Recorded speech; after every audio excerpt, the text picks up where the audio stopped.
La chaîne Twitch RMC Sport, on est là. On est déjà très demandé, hein, monsieur Camara, ça va très très vite.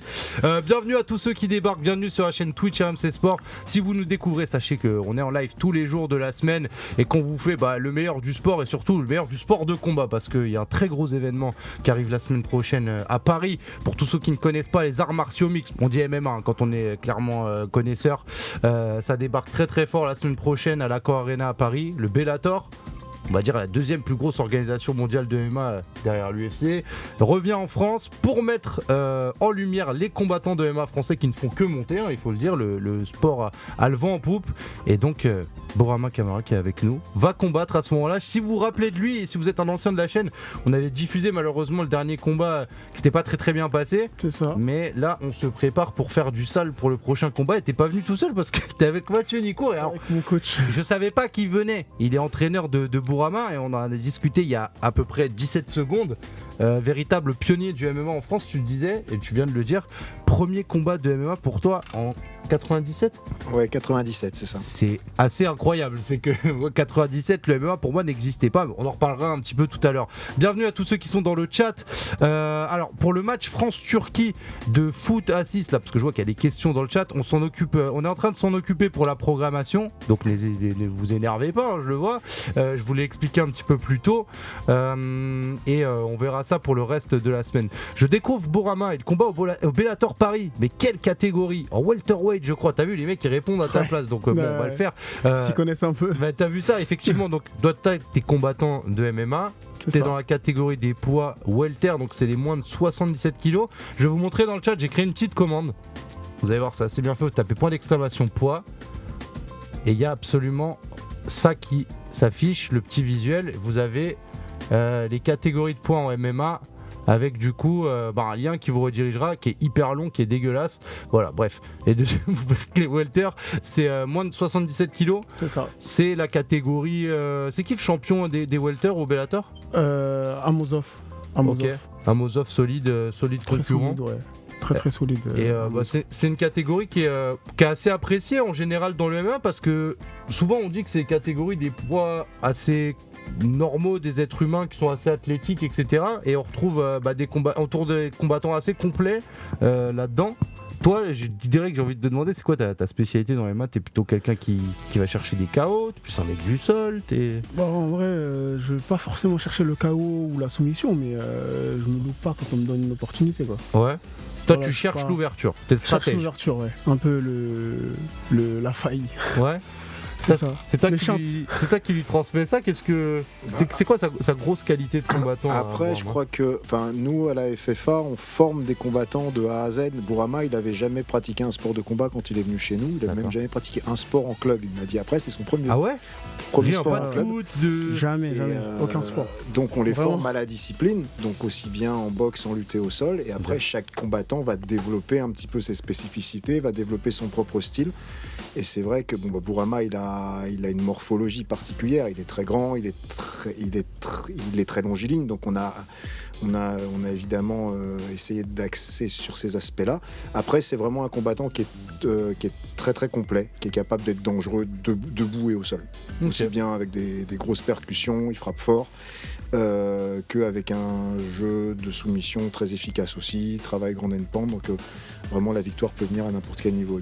Ok, donc ce que tu es en train de dire, c'est que finalement dans la façon dont tu coaches, dont tu enseignes, dont tu transmets, il n'y a pas une sensibilité particulière. Le but, c'est d'avoir vraiment toutes les armes qui ont fait un combattant d'arts martiaux mixtes. Alors, une sensibilité particulière, moi j'ai vécu toutes les époques du MMA. Nous, au tout début, c'était les Gracie, c'était les spécialistes du sol qui remportaient les combats.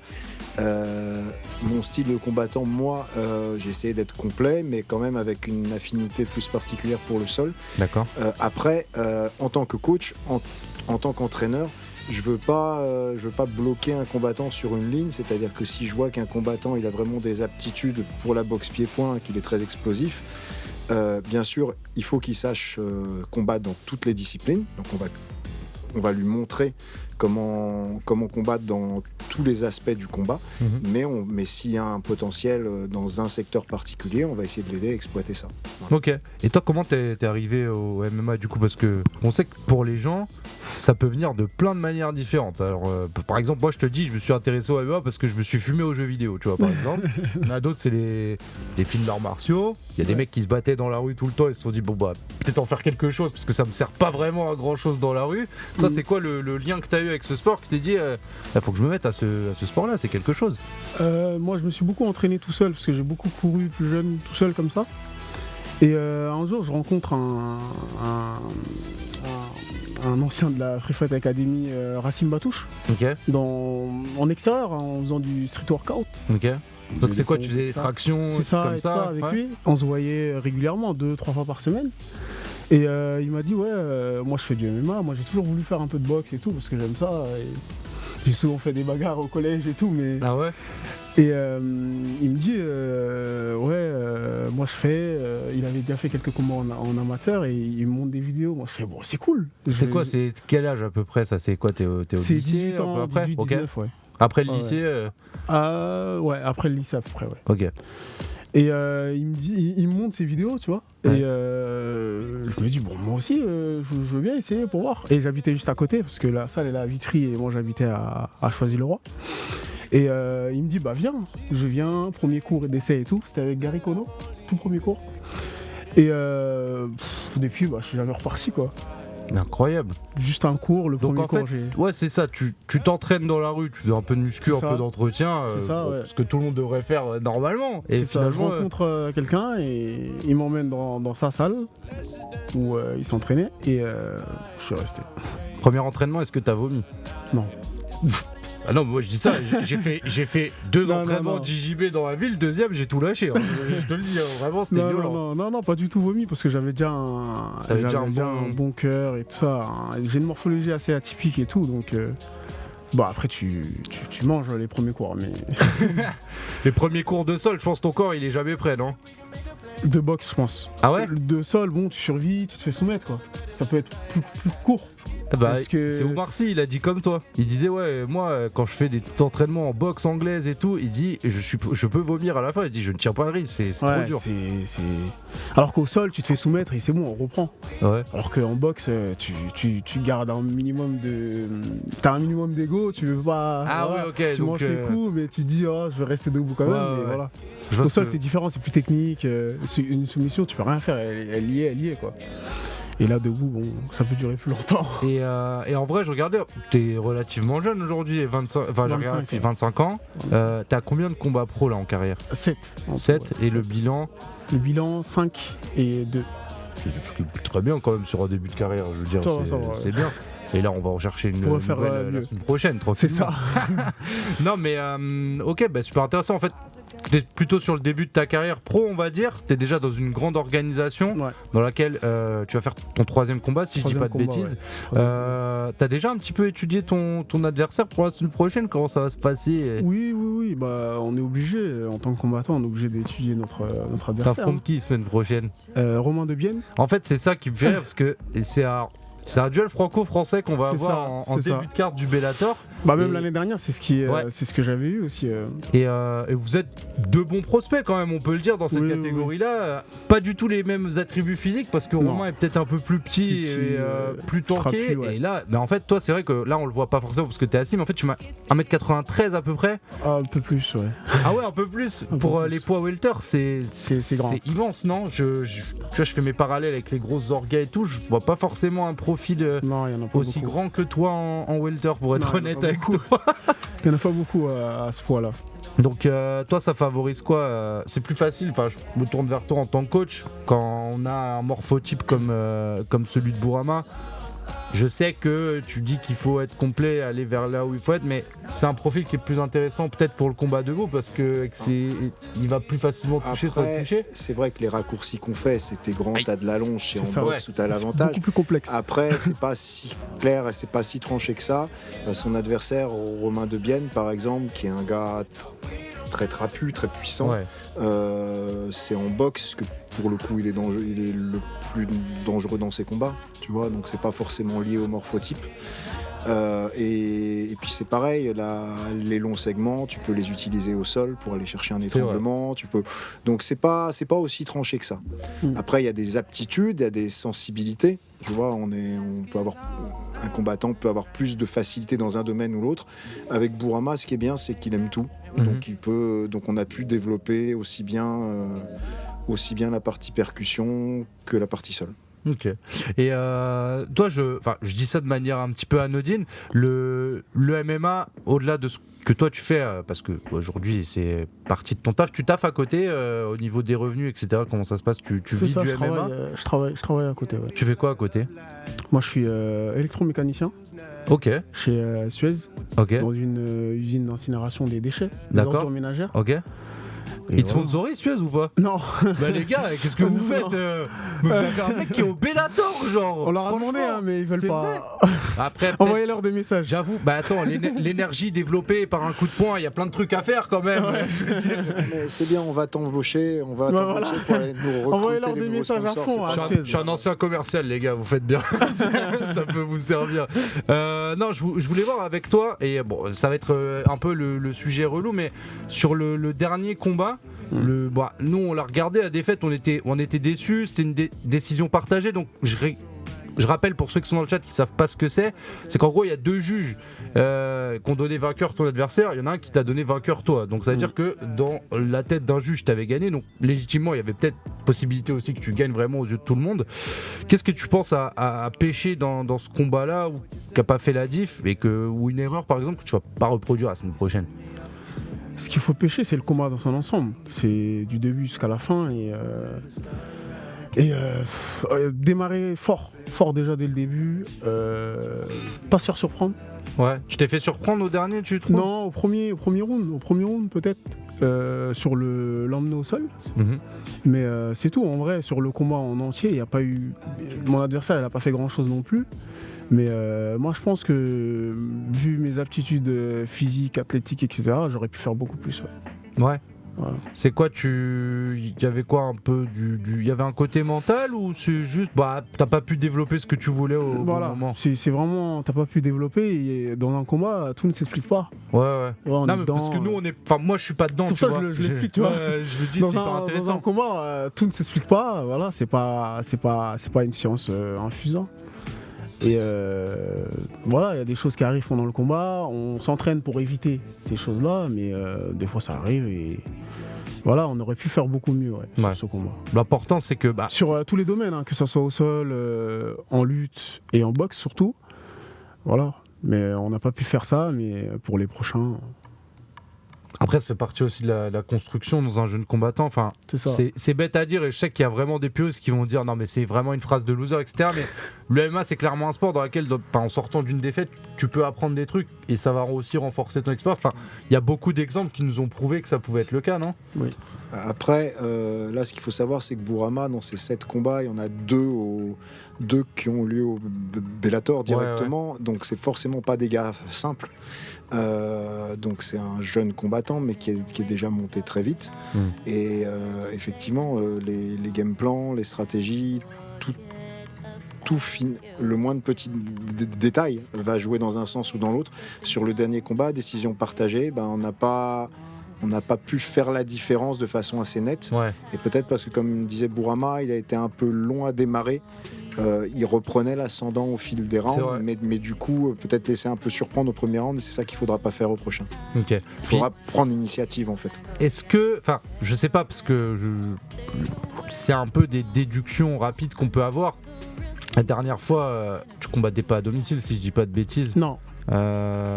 Combattre chez l'adversaire. Ouais, c'est ça aussi. Ça, t'as senti la différence justement en mode. Non, pas vraiment, parce que j'étais pas vraiment affecté par le public. Non, en vrai, non. Pas plus que ça. D'être à l'étranger, après, c'est pas super loin. Ouais, non, mais après, parce que tu sais, tout le monde dit, le public, la pression, le truc, les machins. C'est vrai, oui, le public, mais pendant que tu combats, franchement, j'ai pas vraiment fait attention à tout ça. C'est en mode hier, t'entends rien, tu vois rien, tu l'entrée, même dans la cage, j'ai même pas fait attention au public. Et comment dire, qu'est-ce que vous pensez du fait que ce soit un combat franco-français pour vous? C'est bien ou c'est pas bien? Parce que moi, j'avoue que j'ai un avis bizarre là-dessus. Je sais pas si je trouve ça bien ou pas bien de faire français contre français. Franchement, Toi, on aurait préféré un combattant d'un autre pays. Hein. Ouais. Mais voilà, des fois on prend ce qui vient aussi. Bah c'est important, je pense voilà, que. on est des combattants.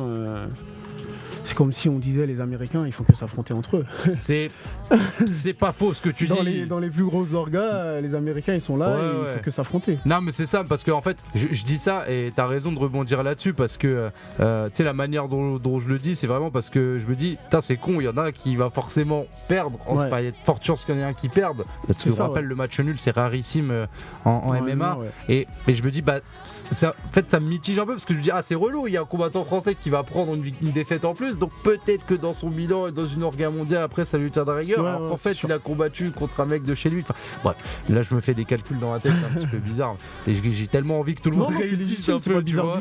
C'est sûr que c'est plus confortable de prendre un étranger, je pense. Après c'est le jeu des organisations. Le Bellator par exemple, ils savent qu'ils organisent en France un combat franco-français, ils savent que le public aime ça en fait, et beaucoup de grosses organisations font ça parce qu'ils savent que ça fait venir du public. C'est un duel intéressant, c'est deux combattants qui ont le vent en poupe, donc les gens ont envie de voir un combat comme ça. Puis en vrai de vrai aussi, c'est deux entraîneurs emblématiques, je pense aussi quand même, on va pas se mentir, entre toi et... parce qu'on rappelle, Romain est entraîné par Daniel Warin, vous êtes quand même parmi les précurseurs, etc., comme on le disait un petit peu plus tôt. C'est aussi peut-être ce duel-là, tu penses, c'est aussi ça qui peut rajouter un petit peu... Je pense que tout est pris en compte, je pense que ça joue aussi. En fait, pour la petite histoire, Romain, je l'avais coaché avec Daniel Warin, en fait. Ah ouais, sur un... Mais t'as des infos alors, t'es du bon côté du combat. Voilà, on se connaît depuis très longtemps, on s'est déjà croisés. Voilà, c'est cordial, c'est très cordial dans un combat comme ça. Et puis on sait que c'est deux combattants durs et que ça va être un combat dur pour les deux. En plus, je pense que typiquement à Bercy, dans un événement comme celui-ci, parce que je pense qu'il y aura beaucoup de monde, quand je vois un petit peu toute la hype qu'il y a autour de l'événement, je pense que ça, peu importe ce qui se passe, les deux qui ressortent, on vous applaudit les deux parce que je pense que vous allez faire un gros spectacle, c'est ce qu'on va retenir finalement. Avec Romain, vous avez déjà parlé un peu, vous entendez, vous connaissez ou Oui, on a déjà même tourné ensemble. C'est vrai. C'est marrant ça quand même. On a déjà tourné ensemble. Et il n'y a rien de... Voilà, le combat il faut le faire. Rien de personnel, mais on va se foutre sur la gueule. Voilà, de toute façon, le choix elle est simple, c'est soit il me fout sur la gueule, soit je le fous sur la gueule. Donc moi je préfère lui foutre sur la gueule. Ça me va. Voilà. C'est très sincère, Bourama, c'est tout à ton honneur. Je pense que lui aussi il pense ça, donc tout va bien. Je pense si vous venez pas dans cet état d'esprit dans la cage, je pense qu'il y a un problème. Après chacun fait comme on est très bien dans nos têtes et si on se croise, il n'y a rien, on se dit bonjour, tranquille. Ça veut dire parce que on l'a déjà dit déjà sur le Twitch, nous on va vous commenter bord de cage. Ça veut dire fin du combat, c'est terminé. Il y a moyen de vous avoir tous les deux et de faire une petite interview d'après-combat en mode chill. Oui, largement. Oui. C'est trop cool ça. Oui. Non, mais c'est bon esprit parce que je pense que pour des gens qui connaissent pas le sport, qui se disent c'est quand même un sport violent, une cage, machin, nanana.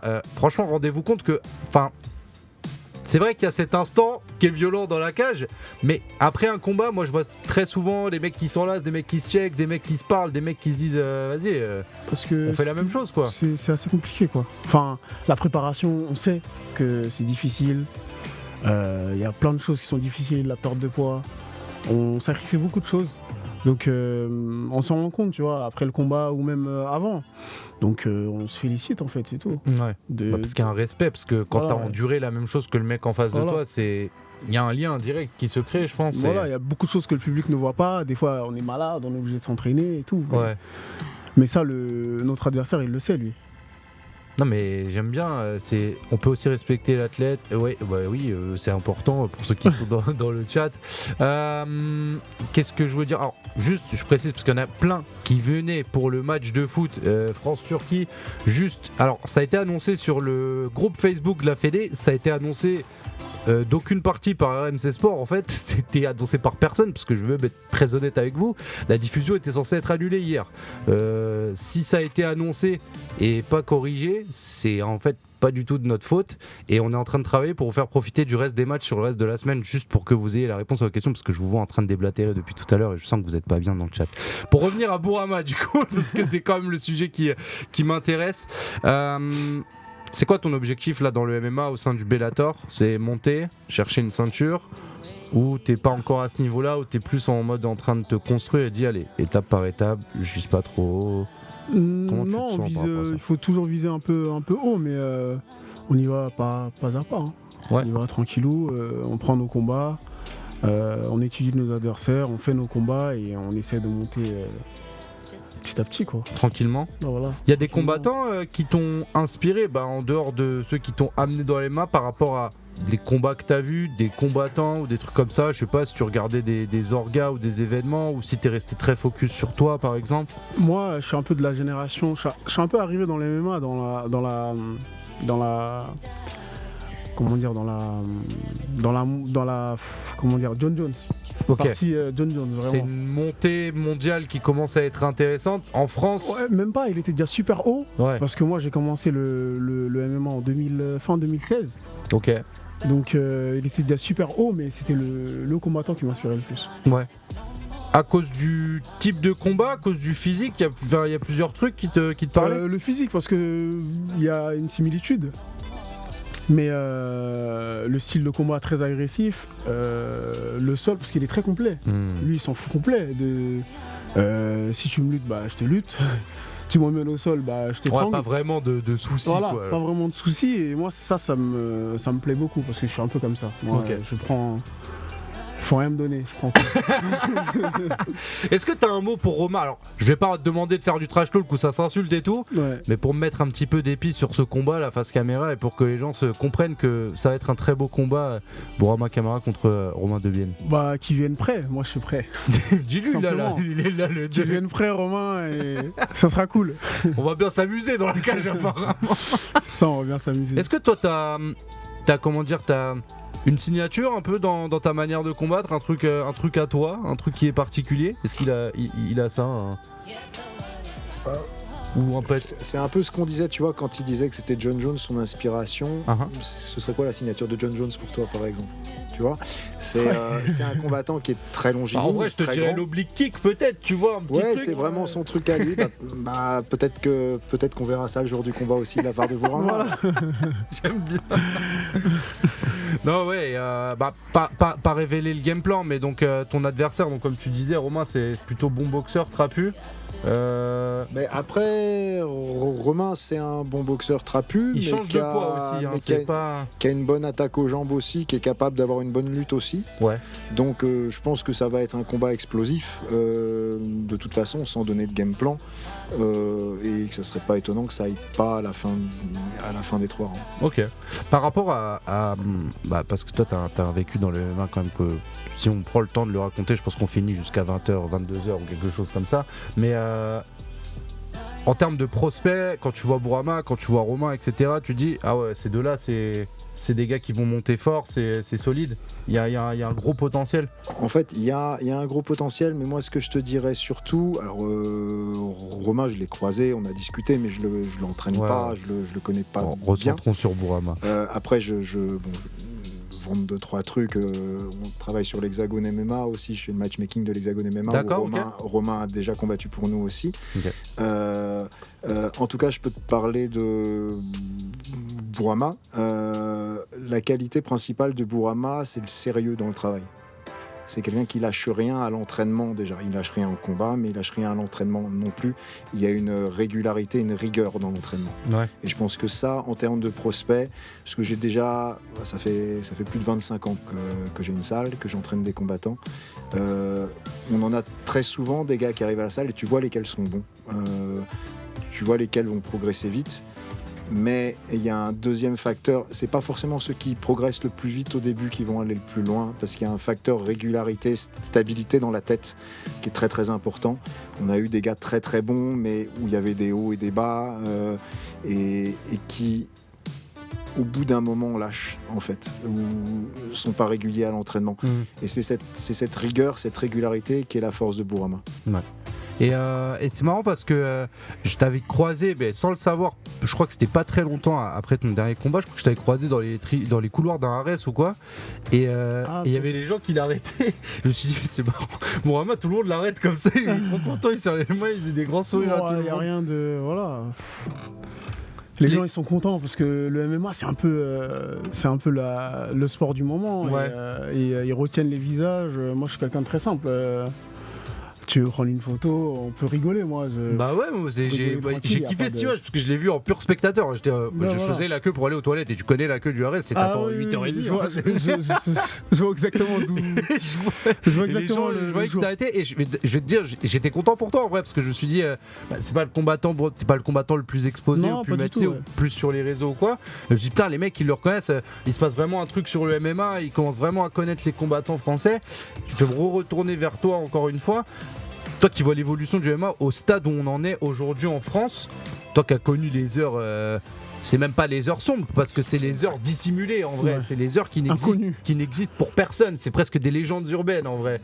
Là, au point où on en est, est-ce que t'es content? Qu'est-ce que t'aimes bien? Qu'est-ce que t'aimes pas sur là le MMA en France? Où est-ce qu'on se situe actuellement selon toi? Moi je suis très content et je suis content à la fois d'avoir vécu cette époque, l'époque des pionniers où on n'était qu'une poignée à pratiquer ce sport, où tout ce qu'on entendait c'est que ça ne devait pas être appelé un sport, c'était une boucherie, c'était c'était essentiellement ça à l'époque, c'était pas reconnu en tant que sport bien évidemment, et il y avait pas la même médiatisation maintenant, il n'y avait pas internet développé comme maintenant, il y avait des magazines papier qu'on achetait en kiosque à journaux qui étaient spécialisés en arts martiaux et c'était ça notre public en fait. Donc il n'y a rien à voir évidemment, mais je suis content d'avoir vécu cette époque là parce que c'était l'époque des pionniers et puis parce qu'on peut la vivre que à ce moment là et que maintenant c'est plus possible, donc je considère que c'est un privilège d'avoir vécu ça, mais bien évidemment là les développements actuels, moi je sais qu'à l'époque tout le monde me disait c'est un truc de fou, ça va pas marcher machin, et moi je savais que ça allait marcher parce que c'est ça le rêve des pratiquants d'arts martiaux et de sports de combat, on veut savoir lequel est le plus efficace en fait. Si on n'avait pas cette préoccupation là, on ferait du tennis, tu vois, voilà. Et donc le MMA, c'est ce qui a rendu ça possible. Et donc ça pouvait que se développer pour moi. Après, que ça prenne une telle ampleur, je sais pas si je l'envisageais à ce point-là, mais en tout cas je trouve ça extraordinaire. Et là, ce que vivent les athlètes maintenant, les facilités qu'ils ont pour s'entraîner, les rémunérations plus importantes, le fait qu'ils puissent utiliser leur carrière en MMA pour peut-être faire autre chose ensuite, c'est-à-dire que ça leur ouvre des perspectives et je trouve ça extraordinaire. C'est devenu une vraie passerelle. En plus je trouve que c'est un sport qui est particulier, vous pourrez me répondre un peu vous deux, parce que c'est un sport dans lequel tu peux passer pro sans avoir un circuit dans ton enfance qui va te conditionner à être pro dans le sport. Je sais pas si tu vois ce que je veux dire, mais tu vois, quand t'es petit, c'est très très vite, tu vois, le circuit du foot, il faut que tu te mettes au foot hyper jeune, et très très jeune, il faut déjà que tu sois dans les trucs très très hauts, parce qu'il faut que tu passes pro, et il faut qu'à 18 ans tu sois déjà dans les pros, et en fait, arriver vers la vingtaine et tout, si t'es pas déjà installé dans le monde pro, on considère que c'est déjà fini. Là où j'ai l'impression que le MMA, c'est quasiment une alternative entre guillemets, et je sais qu'aux États-Unis ça a été le cas de beaucoup d'athlètes, tu sais, c'était les mecs qui arrivaient pas à passer, tu sais, c'était beaucoup universitaire et tout, il n'y avait pas forcément de transition pro parce que finalement la lutte pro ça n'existe pas aux États-Unis, il n'y a que le catch, tu vois, et les mecs en fait du coup ils taffent, ils commencent à taffer, puis après vers 24, 25 ils se disent ah ouais mais c'est quoi ce truc là MMA, ils s'y mettent, et puis ça donne des athlètes qui finalement sont au top de leur forme à 30, 35 ans, etc. Je trouve que c'est vraiment un sport à part par rapport à ça, et du coup ça donne des chances, j'ai l'impression aussi. Parce que c'est un sport de maturité. Parce qu'on voit tous les champions, ils ont pas 20 ans. Ils ont la trentaine. Quand on voit ça, on se dit que vraiment on arrive à son prime à peu près vers la trentaine. Après, on a toujours des cas exceptionnels. Mais c'est un sport de maturité, je pense. Ouais. Et puis, ça peut être. En fait, l'histoire, quand tu regardais Ultimate Fighter et compagnie, c'était genre la deuxième chance de beaucoup de gars en fait, ce truc-là. Il y avait des mecs, c'était leur seul moyen de s'en sortir et tout. Mais maintenant, je trouve que c'est une belle alternative. Et ce qui est encore mieux, c'est que c'est tellement installé que maintenant, du coup, des profils comme toi ou comme d'autres qui en fait débarquent dans le MMA, finalement à ces âges-là, qui arrivent très très jeunes et qui en fait déjà à 25 ans ont une carrière qui est déjà assez développée. Enfin, là, je prends l'exemple quand je vois, il était avec nous lundi, Morgan Charrière, il a 27 combats pro, non, il a 26 combats pro, il a 27 ans, tu vois. Je me dis, limite, c'est peut-être un peu trop, tu vois. Il allait un peu trop vite à un moment donné, tu vois. Mais ça crée des profils où, en fait, je me dis, les mecs qui commencent à 18 ans, à la maturité à 30 ans, je me dis, mais le niveau qu'ils vont avoir, ça va être un truc de malade mental. Ouais, c'est sûr. C'est hyper intéressant. Par rapport à la catégorie des welter en France, c'est qui les plus gros noms français dans le MMA chez les welter? Franchement, je regarde même pas le classement. Le truc, c'est que les catégories des lightweight et des welterweight, c'est les catégories les plus fournies, donc t'as tellement de combattants. Je sais même pas c'est qui le numéro 1 en fait, Matrix. C'est pas Doumbé, non? J'ai pas en France. Bah non, je pense pas que Doumbé soit dans le classement. Je pense pas qu'il soit super haut dans le classement. Doumbé, c'est un grand champion en boxe pied-point. Maintenant, pour le MMA, il n'a pas affronté pour l'instant assez solide de combattants forts pour le faire monter dans le classement. Ouais. Typiquement, parce que on le sait, il y a une vidéo là-dessus, il y avait potentiellement une chance de signature de Doumbé au Bellator. Ouais. Si on reste dans un combat franco-français, c'est un combat que tu prendrais aussi. J'ai l'impression que t'es pas chaud pour dire non à un combat de toute façon. Ouais. Moi, tant que le contrat il est pas là, je prends personne. Parlons oseille déjà. Non mais dans le sens où tant qu'il n'y a pas de contrat, ça sert à rien. Je prends lui. Moi pour le coup, évidemment on en rediscutera, mais si demain le Bellator nous propose de prendre Cédric Doumbé, moi je serais assez partant. Ouais. Parce que c'est un combat qui te change une carrière, je pense. Il y a un délire. C'est un combat qui forcément apporte une notoriété, apporte une médiatisation. Donc je pense que pour Bourama, c'est un bond en avant. Et en plus, je pense pas exclu que Bourama ait ses chances. Ok, non, ça a le mérite d'être sincère. Attention, hein, je connais bien, je connais bien l'adversaire, je vois bien les points forts, mais après, c'est un peu une interrogation avec Doumbé parce que on l'a pas vu pour l'instant. Alors il gère très bien sa communication, sa carrière, le business. On l'a pas vu pour l'instant avec des combattants qui l'ont mis dans une situation où il a été poussé dans ses retranchements. Donc c'est très difficile de savoir en dehors du pied-point où est son niveau exactement. Il est peut-être très très très très fort et il a peut-être pas eu l'occasion de le montrer, mais c'est une interrogation. Et je pense que le jeu en vaut la chandelle en tout cas. Ouais.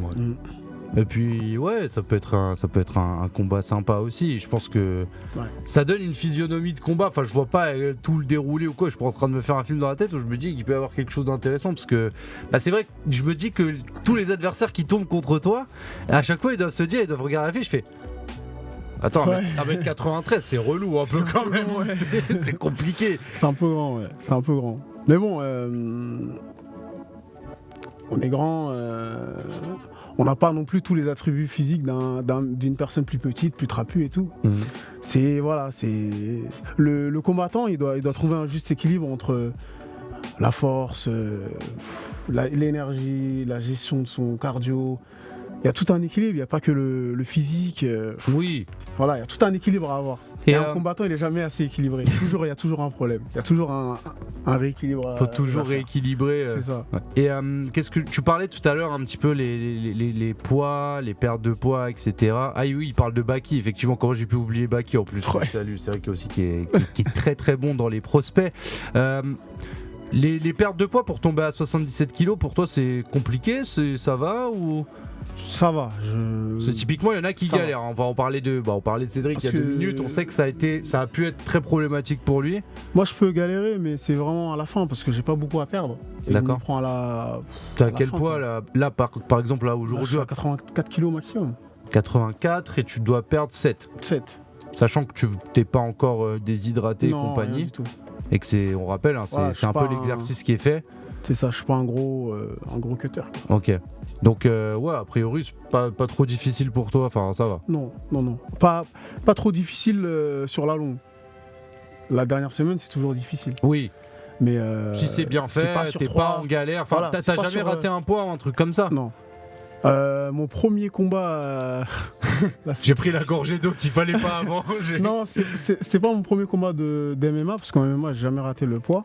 C'était mon premier combat de grappling, je crois. Ça, j'étais les championnats de France, je sais plus. Parce que j'en ai fait beaucoup et je crois que j'étais en moins de 79 kilos. Je crois que c'était de la lutte à livrer, parce qu'en grappling, il n'y a pas de 79. Ouais. Et je suis arrivé à 81 kilos. Et il fallait faire le 2 kilos en 30 minutes, quoi. Qu'est-ce que t'as fait? On les a perdus en 30 minutes. Attends, c'est vrai? T'allais courir pendant 30 minutes en balle? Après, il fallait combattre tournoi en plus, donc... Ah ouais. Oh purée, Après, c'était la première mauvaise expérience, entre guillemets, mais... Je pense que ça t'a trop mal et tu t'es dit plus jamais je me mets jamais, dans ce stress là parce que Plus aller jamais, taper un meilleur footing avant un combat c'est pas évident non? Non, plus jamais. Ça t'a impacté après? T'étais fatigué pour le combat ou? Non, pas plus fatigué que ça, mais tu sens quand même que t'as déjà 30 minutes dans les bras, quoi. Ah ouais, non purée. Et en plus le premier combat je le gagne et j'étais très content, c'est mon tout premier combat. C'était après 6 mois de pratique, hein. Donc... on a appris à la dure. Non mais c'est cool et je sais pas s'il y avait d'autres choses que tu voulais ajouter peut-être sur les gens qui connaissent pas. Tu viens d'où toi en France déjà? J'habite à Neuilly-sur-Marne, je suis d'Île-de-France. Ok. Toujours grandi là-bas, t'as pas... J'ai grandi à Choisy-le-Roi, moi. Ok. Bon, Île-de-France toujours. Et je suis originaire du Mali, moi je suis né au Mali, donc... Ok. Voilà. Mais j'ai en tête, j'ai pas trop de combattants maliens en tête. Même si pourtant j'ai regardé pas mal d'orgas africaines, mais j'ai pas du tout. Franchement, en dehors des entraînements et tout, je regarde les combattants que j'apprécie vraiment, l'UFC et tout. Là aujourd'hui, est-ce que ton combattant préféré en activité serait encore un Jones ou Ah, ce sera un Jones, Adesanya. Adesanya. Bah, c'est vrai Jones. Que de profil avec la Pecou comme ça, je me dis, mais il y a un petit délire aussi avec Adesanya. Ouais. Après, Amosov, j'aime bien. Franchement, j'aime bien sa façon. On rappelle, c'est le champion de Takaté au Bellator. C'est ça, au Bellator. Et j'aime bien la personne en fait. Ok. C'est très tranquille. Pas là pour faire du... Amosov, c'est celui qui est ukrainien et qui est parti à la guerre, non? Si je dis pas de bêtises. Un peu, il y a eu un petit truc comme ça. Ouais, avec Vassil... Avec après, Lomachenko. Ouais, il est parti en Ukraine. Après, je me souviens, le Bellator, il allait récupérer sa ceinture dans sa maison en débris. Après, ils ont fait un combat d'unification. Bon, il a redéfendu sa ceinture. Très, très fort. Ça, c'est quand tu vois Bourama. Quand tu vois le champion qui est en place, j'imagine qu'il y a un gap, on a encore dit, c'est un prospect, c'est un combattant qui monte, etc. Mais dans la cible que tu vois dans sa progression, et comme on me parlait de Doumbé, etc., et que tu disais qu'il y avait des chances, clairement, là, si on suit le plan, la progression se passe comme prévu, Bourama contre le champion, il y a un truc à faire? En fait, pour moi, j'essaye de viser la progression de Bourama. Donc un peu comme il le disait, on prend un combat à la fois, une opportunité à la fois, et chaque combat, c'est une opportunité de progresser, en fait. Et notamment, chaque combat dure, en fait. On voit ce qui a pas fonctionné, ce qui peut être amélioré, ce qui aurait pu être plus décisif. Et on n'en est pas à la ceinture, là. Il a 25 ans. Ouais. Il est en train d'améliorer à chaque combat son style, il progresse de combat en combat. Donc on verra bien au fur et à mesure les opportunités. On laisse le temps faire son Le temps, il fait toujours bien les choses. T'es signé sur combien de combats encore au Bellator? Encore 3 combats. Ok, hop, ça va, ils t'ont mis, ils comptent sur toi, je veux dire, ils t'ont bien placé dans l'organisation. Je veux dire, c'est pas des contrats très très courts ou presque intérim ou tu sais, c'est un truc, etc. Non, ça va, franchement. Et ça, tu t'y sens bien là-bas. Beaucoup de gens qui sont arrivés au Bellator disaient qu'il y avait, les combattants étaient hyper bien traités, etc. Oui, je me sens très bien. Tu vois la différence où t'as déjà parlé avec d'autres combattants d'autres orgas où ça se compare. Genre, non, attends, moi, le Bellator, ils me mettent bien de ouf les repas et tout. Parce que j'ai des sparring partners et tout qui sont dans d'autres organisations et on en discute et. Tu vois qu'il y a une petite différence. Genre quoi? C'est quoi sur lesquels tu peux rendre jaloux certains par exemple? C'est juste déjà moi il y a un déjà t'as un petit sac Bellator. Ouais. Tu vois je dis c'est très cool déjà, tu vois. C'est très cool. Un beau sac en plus. Tu peux mettre plein de trucs dedans. C'est ça et il y a une anecdote, c'était la prime, je sais pas comment ils appellent ça, quand on est arrivé à l'hôtel l'année dernière à Bercy, parce que j'ai combattu l'année dernière à Bercy. Ils donnent les billets. Une enveloppe, une enveloppe avec de l'argent pour manger. Ouais. Mais ça m'a surpris. Le montant, c'est la prime de certains combattants en France. Tu vois. T'as le droit de dire combien? On n'est pas là pour. Je sais à peu plus, à près. Bercy, c'était combien? C'est quoi, c'est une semaine ça... Honnêtement, je me rappelle plus de la somme, mais oui, C'est quoi, vrai genre que- 1000 balles, un truc comme ça? Non, moins quand même. Non, parce que quand même pas, mais il y a il des- prévoit qu'il y a assez de repas pour le combattant, C'est ça, sur la semaine. le coach. Voilà. Ouais. Non, puis indépendamment de l'aspect financier, je dirais sur le Bellator, il y a vraiment, et c'est vraiment appréciable pour une organisation de cette ampleur-là, le côté familial qui est présent. Ah ouais? C'est-à-dire Dominique Maranici, le responsable Bellator France, Paolo Boccotti, le responsable Bellator Europe. je crois, ouais. En fait, si tu veux, ils sont très facilement accessibles. Paolo parle très bien français en plus. Donc ils savent très bien qui est chaque combattant, qui est chaque entraîneur, l'historique. Ils se sont vraiment intéressés à la discipline, mais à l'histoire en France aussi. Ils savent ouais. quels clubs sont historiques en France, quelles personnes sont importantes pour le développement du sport. Donc en fait, ils ont... c'est vraiment extrêmement appréciable. Ouais, on sent quand ils veulent, enfin on sent vraiment qu'ils veulent faire des trucs aussi avec la France. Ouais. Ouais, Il y a- Ils sont venus pour rester, quoi. Et voilà, il y a une vraie volonté de développer le MMA en France, de nous aider à développer en France. Et d'aider aussi les jeunes combattants, les salles par exemple. Enfin, c'est des discussions que toi tu peux avoir avec des gens de Bellator. Ben ça en fait on en avait déjà avec Dominique notamment, puis Paolo ensuite. Il y a cette volonté de faire émerger les prospects en France. Ils sont vraiment convaincus que les grands champions internationaux de MMA, il y a une pépinière en France et que certains vont être issus de la France. Bah, je pense que c'est aussi ce qui va se passer. Et là, comme tu dis, la patience fait qu'il y a un truc qui va se produire. Bon, on arrive vite sur la fin du dans la sauce, mais je voulais vous poser une question. Ça ne concerne pas directement ton combat, mais ça concerne l'événement de la semaine prochaine. Mansour Barnaoui, qui sera l'une des stars de l'événement, il faut le dire, face à Primus. C'est un combattant que tu suivais un peu, Mansour. Tu regardes au Bellator, qui peut te servir aussi peut-être un peu de points d'inspiration au sein de l'organisation peut-être. Oui, Mansour Barnaoui, même la semaine dernière, on s'est entraîné ensemble. C'était pas la semaine dernière, c'est la semaine d'avant. Ouais. Donc c'est un combattant que j'apprécie parce que très simple, il s'entraîne, il vient pour gagner ses combats et ses combats parlent pour lui, quoi. Et quand tu tournes avec lui, ça fait quoi? Parce que la vérité, et je pense que tout le monde fait le même constat sur Mansour, c'est que Mansour, c'est un peu le champion du peuple, entre guillemets. C'est-à-dire que tout le monde va te dire, tous ceux qui sont dans le game depuis, ou qui suivent le game depuis des années, vont te dire, ouais, c'est parmi les meilleurs combattants français, si ce n'est le meilleur combattant français en activité. Pour autant, c'est un mec qui fait presque de l'anti-pub, parce qu'en fait, il parle jamais, il veut pas du tout se mettre en avant. C'est ses combats qui parlent pour lui avant toute chose. Et c'est quoi, justement, toi, ton expérience de tourner avec lui? Parce que beaucoup considèrent que c'est un monstre absolu du sport. En fait, nous, on a du mal à se rendre compte parce que il y a eu des pauses, il y a eu des trucs, il y a des adversaires qu'on a connus à d'autres périodes, etc. Mais concrètement, quand tu tournes avec lui, tu sens que pour moi, c'est le meilleur combattant français actuellement, quand même. Ouais. Numéro 1, vu toutes les guerres qu'il a fait, toutes les ceintures qu'il a eues, tous les combats à l'étranger, parce qu'il allait dans des pays vraiment bourbiers et tout, en Russie, en truc. Donc au niveau de ses entraînements et tout, il est bon dans tous les domaines et surtout au sol. Ouais. Très très bon au sol. T'as fait souffrir très au sol un peu? Oui, à l'entraînement on se fait souffrir tout ça. Ouais, bah oui, j'imagine. Non, mais comme lui, en plus, c'est un gros spécialiste de ça. C'est ça, c'est un vrai spécialiste, tu sens quand tu tournes avec. Voilà, t'as pas le droit à l'erreur. Et il sait faire ce qu'il fait, il le fait bien, son sol. Il le fait super bien et voilà pourquoi changer ce qui marche. Et justement, comme on sait que médiatiquement, etc., c'est quelqu'un qui parle pas beaucoup, qui est un petit peu taiseux, dans la relation entre combattants, c'est un mec qui t'apporte des conseils, il y a... Comment dire, il y a une... il parle pas beaucoup, tu vois. C'est vrai. Je vais voir si tu me montres vos conversations WhatsApp, il doit répondre, c'est que des OK. Non, moi, je discute avec son coach. C'est lui qui m'a invité d'ailleurs, merci à eux. Merci à eux pour l'invitation à leur salle. Et par rapport à ça et par rapport à ce qu'on voit un peu dans le Bellator. Conseil quand même, parce qu'on s'est croisé à Bellator Milan, parce qu'il a combattu contre Piccolotti, ouais. Et on s'est croisés, si, ils discutent, parce que moi je voulais un peu partir à un moment à l'étranger pour m'entraîner et tout.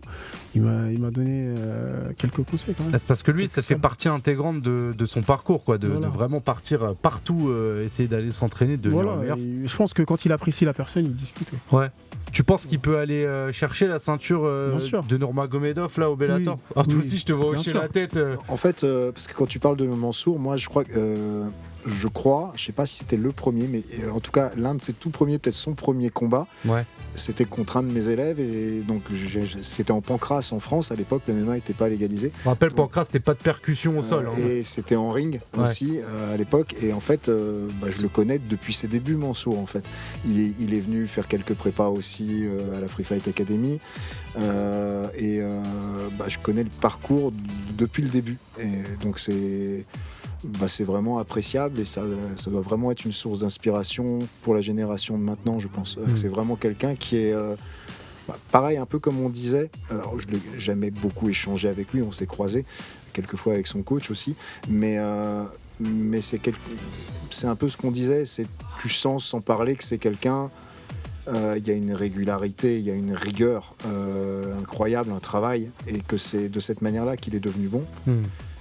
Et très très simple aussi, d'où le fait que il fait pas il parle pas, en fait, il s'entraîne, il combat, il gagne, et c'est tout. Et moi je trouve qu'il n'y a rien de plus extraordinaire que ça, et c'est vraiment une source d'inspiration, je pense, pour la jeune génération de maintenant. Et c'est aussi quelqu'un qui est resté fidèle à son coach depuis le début, avec tout le succès qu'il a eu dans son petit club, avec très peu de sparring partners, et qui faisait le tour des salles pour trouver des sparring partners. Donc vraiment, pour le coup, c'est un exemple aussi, je pense.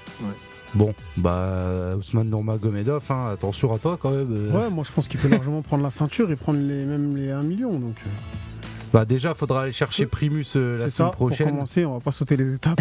Ce sera l'un des clous du spectacle du Bellator à Paris dans la soirée du 12 mai à l'Accor Arena. Et on rappelle que toi, tu combattras face à Romain Debienne chez les poids welter, et que ça risque d'être aussi assez spectaculaire. Moi, je vous le dis, je veux votre interview d'après combat en bord-cage avec les deux. Le but, c'est pas de remuer le couteau dans la plaie de celui qui perdrait, mais c'est aussi de montrer une bonne image du sport. Je veux dire, après un combat qui, je pense, va être spectaculaire entre deux très gros prospects, et force à vous deux en vrai, parce que ça fait kiffer, parce que pour avoir discuté un peu avec Romain, je pense que vous revoyez des bonnes choses pour le MMA, et on a juste envie de vous donner de la force et de vous suivre dans votre carrière. Et bon, ça fait chier que vous vous affrontiez aussitôt, mais bon, si c'est pour aller très loin et aller affronter beaucoup d'étrangers derrière, et que c'est une étape obligatoire, je pense qu'on est prêt à accepter ça. Mais en tout cas, merci à tous les deux. Je sais pas si vous vouliez rajouter des choses. Ah oui, peut-être parler un petit peu de ta salle, parce que c'est vrai que c'est pas la salle dont on parle le plus, mais j'aimerais bien que tu fasses aussi un peu la promo de la Free Fight Academy. Ça te gêne pas? C'est où? Pourquoi? Comment? Il y a peut-être plein de gens qui veulent venir découvrir ça un peu. Alors la Free Fight Academy, c'est l'une des premières salles de MMA françaises historiquement, peut-être même la première, à vérifier. Apparemment, t'as coaché Fernand Lopez. Enfin, t'as entraîné avec. Que coaché. Lopez a été mon élève pendant des années. Il a fait toute sa carrière de combattant à la Free Fight Academy. Il est devenu également coach à la Free Fight Academy pendant plusieurs années ensuite. Donc on s'est connus pendant des années. Évidemment on se voit, et on est très occupés, mais on essaye de maintenir le contact. On a travaillé ensemble aussi sur quand j'ai lancé mes premiers événements avec la légalisation. Et voilà, donc il a été formé à la Free Fight Academy. On a beaucoup de souvenirs ensemble de compétition. Les derniers combats que j'ai faits, quand j'avais repris les combats, c'est à lui que j'ai demandé de me coacher aussi. Donc en fait, on s'est coaché l'un l'autre en combat. Donc on a une relation proche, évidemment. Il y a eu d'autres, ça c'est l'exemple des entraîneurs, mais on a formé beaucoup de combattants. Michael Leroux, par exemple, a fait tous ses débuts à la Free Fight Academy. Ouais, t'as dû croiser tout le monde en fait. Arnaud Lepont, qui a été combattant du One FC en Asie aussi, a fait ses débuts à la Free Fight Academy. Maggie Berchel, qui a été longtemps la numéro 1 française, qui avait commencé avec les jeux vidéo d'ailleurs. C'est comme tu vois, comme quoi, qui s'est intéressé au sport par ce biais-là et qui a fait ses débuts à la Free Fight J'avais Academy. les films d'arts martiaux aussi, moi. Je sais pas si vous, ça vous a touché, les films d'arts martiaux plus jeunes. Oui, bien évidemment. Mais donc voilà, donc à la Free Fight Academy, il y a eu Rambo. Enfin, Rambo, c'est un peu moins arts martiaux. Mais C'est quoi toi ton film d'arts martiaux préféré? T'en as un en tête qui se retient? Moi tu sais les Jackie Chan quand j'étais petit. Jet Li.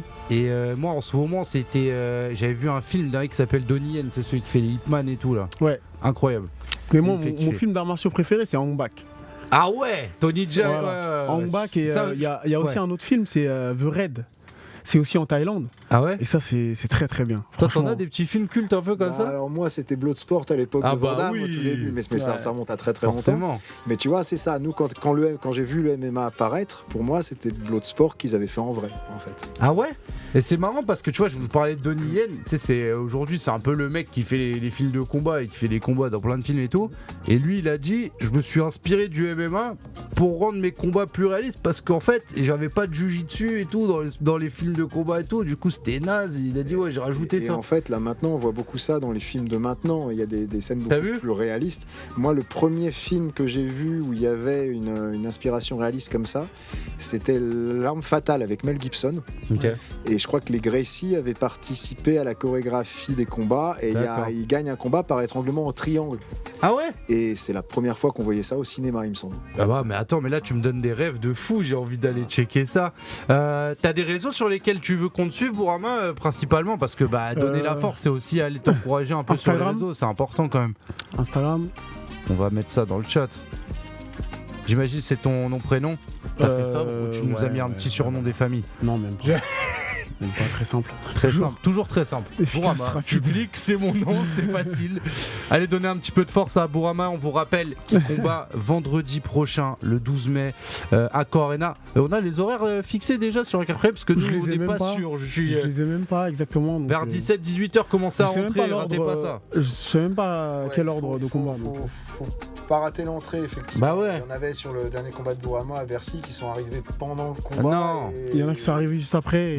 Venez à 16h, tu sais quoi, on se prend tous un croissant, on se prend un C'est goûter ça. devant et après on C'est rentre ça. tous. Mais vivez l'expérience jusqu'au bout, je vous assure que ça vaut le coup. Il Ça- va y avoir la queue, faut être là très Ouais. en avance. Ouais. Non, vraiment, venez tôt et on va vous régaler. Je m'occupe de vous, le foot à 6 tout à l'heure là. Vous inquiétez pas, c'est le 8ème combat à Bourama en principe. Ouais, alors Raph, je t'avoue que le en principe à mettre avec des méga guillemets parce que Je pense même pas, le ça m'étonne. Bellator eux m'a dit attention, ça peut bouger quand même. Tu Alors sais le jamais. combat sera le même, hein, mais ce sera juste peut-être au terme des horaires, ça pourra bouger un petit peu. Bah écoutez, merci. Tu veux qu'on fasse aussi ta Insta sur la Fight Academy? Instagram, Mathieu Nicourt, Free Fight Academy. Allez, let's go. Attends. Toi, c'est Mathieu 2T ou pas? Mathieu avec un T. Ah, comme comme le T1H. stagiaire. Mathieu, c'est comme toi. Mathieu Nicourt, Free Fight Academy pour le Instagram du club. Hop. Alors attends, ah ouais, j'ai mis là, j'ai fait un mix. Et ça, c'est ton Twitter. Ah ouais, c'est bon, t'es partout. C'est quoi? On va mettre Instagram. Bim. Ça va être celui-là. Hop. Allez suivre ça, les amis. Ah, je les mets en 10 fois, hein, comme ça je suis sûr que tu passes pas à côté. Là, Ah, je t'ai dit, ancien commercial, on est des forceurs nous. T'inquiète pas. Donc il y a beaucoup de combattants de la FFA là, qui combattent prochainement. Bourama au Bellator, mais beaucoup d'autres sur Hexagone MMA aussi à suivre. Ouais. Pareil, Instagram, Hexagone MMA. MMA, Béziers, le prochain. Béziers le prochain, ouais, le 3 juin. La bise à Mehdi Ben Lagdar, C'est ça. qui est le premier combattant que j'ai interviewé dans ma vie. Ouais, et que je suis très content qu'on ait signé sur Hexagone MMA. Donc 3 juin à Béziers, 17 juin à Reims Ouais.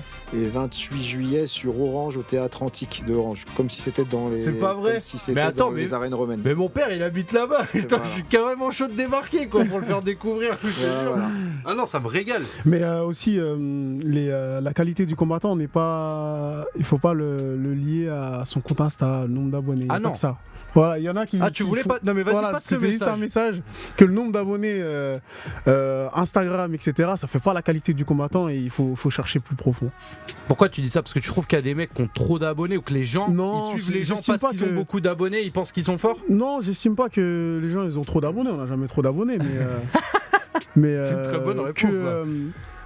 Il y a des combattants que je connais Ouais. qui n'ont pas beaucoup d'abonnés mais qui sont très très forts. Vas-y, dis-les, comme ça on Il y a par exemple mon ami de toujours, Racine Batouche. Ouais.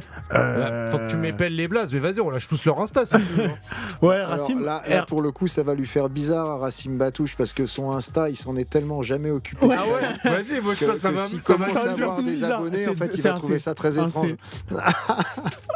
Comme ça Matouche, ouais, c'est ça. Attends, mais viens, on lui fait ça. Ouais. Il va câbler, il va jamais Non, comprendre. et que puis, Par exemple, et là, puis, en c'est- plus, c'est bien, ça lui mettra la pression parce que Rassim Matouche, c'est un combattant aussi qui a débuté à la Free Fight Academy, Ouais. qui peut Il faut avoir regarder, il a une combattu récemment au Arrest. très grande Ouais. Et, carrière. il faut regarder son combat à Arrest sur YouTube, Rassim Batouche YouTube, et vous allez voir son Et- niveau et, et- vous allez voir que ça rigole qui pas. Ah fait merde, attends, il a sauté, son compte, c'est pas le bon. Ah si, ça doit être celui-là. C'était le bon, hein. Bah là, Non, le premier, il c'est marchait lui, pas. hein, normalement. il l'a peut-être supprimé. Ça m'étonnerait. Le mec, Bon, on va lui mettre un coup de pression. le mec Bon, enfin il nous a voilà. entendu, il a C'est- dit bon c'est- les gars, je supprime Insta, vite. C'est en tout cas un combattant qui participe à la préparation Si, de c'est Bourama bon, hein. pour son prochain Si, si, combat. c'est bien lui, là. Racine tiré du bas, Batouche. Et, là-bas. et effectivement, les réseaux sociaux, la com, c'est pas du tout son truc. Ah, Mais c'est un exemple parmi tant d'autres, hein, mais mais il il y en est a très plein fort. comme ça. Voilà. Ah, vas-y, ça part. Je vous mets le lien dans le chat. Allez donner un maximum de force. Faites-lui péter son compte parce que je pense que ça va tous nous faire rire un petit peu. Racine Batouche, en tout cas, on va lui donner de la force et donner de la force à Bourama. Nous, on t'en donne un maximum. Merci d'être passé en Merci tout cas à pour vous. cet épisode de Dans la sauce, les amis. Merci beaucoup. Je vais vous mettre vite fait Rotten sans flamme, le temps de raccompagner nos invités et d'accueillir aussi notre invité d'après, puisque vous le savez, 18h30, c'est l'after face au chat. Je vais aller chercher Jérôme Thomas pour que vous puissiez débattre foot avec lui dans le chat. Et n'hésitez pas à remercier Bourama et Mathieu, puisque ils nous ont fait le plaisir de venir. On commence à rentrer sur le décompte du Bellator Paris, les amis. C'est Yeah. vendredi prochain et on va faire Yeah. un invité MMA par jour ou une grosse thématique MMA par jour jusqu'au vendredi de la semaine prochaine où là on sera avec vous de 16h jusqu'à au moins 20h30. Ça va être un gros bordel et vous allez vivre ce Bellator là beaucoup mieux que tous ceux qui ont été à Paris jusqu'à présent. C'est une promesse qu'on vous fait avec le Twitch AMC Sport. On va faire rentrer dans l'Accor Arena mais comme vous n'y êtes jamais rentré et vous allez vivre des trucs de fou. Voilà, je peux pas vous faire mieux comme teasing.